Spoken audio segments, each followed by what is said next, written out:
Dirty elections are not a new feature of US politics.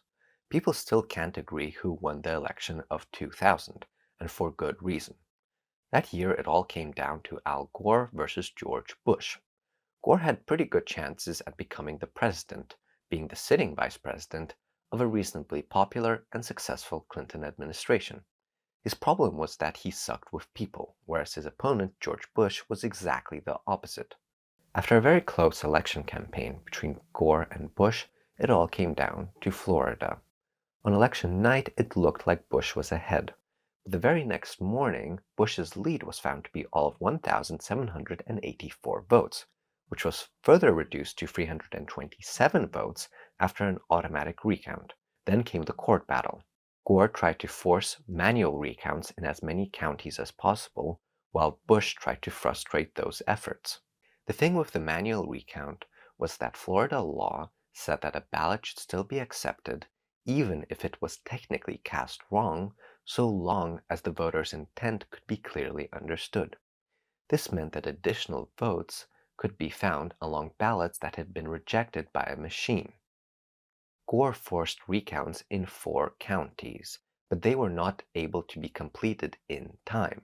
So Florida just went ahead and certified the election with a 537 vote lead for Bush.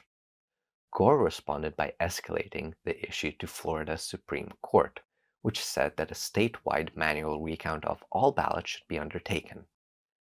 Bush responded by escalating the issue to the Supreme Court, which in a 5-4 party line vote said that Florida should stop the recount. Gore had no options left and conceded the election. The order to stop the recount, while technically legal, was hated by many people and especially the Democrats, of course, because there were other options available. The decision to issue that exact order was seen as a political choice. Besides this whole controversy, though, there were other ways in which the election could have swung a different way.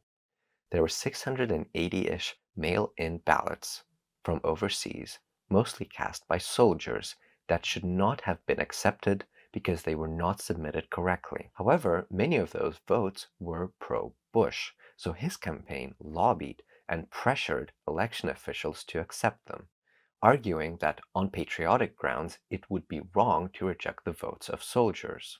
Besides that, there were badly designed ballots, issues with registration, and a billion other things that could have influenced the election. An independent review of these problematic Florida ballots concluded that if a full recount was ever undertaken, Gore would have won by about 100 votes. So make of that what you will.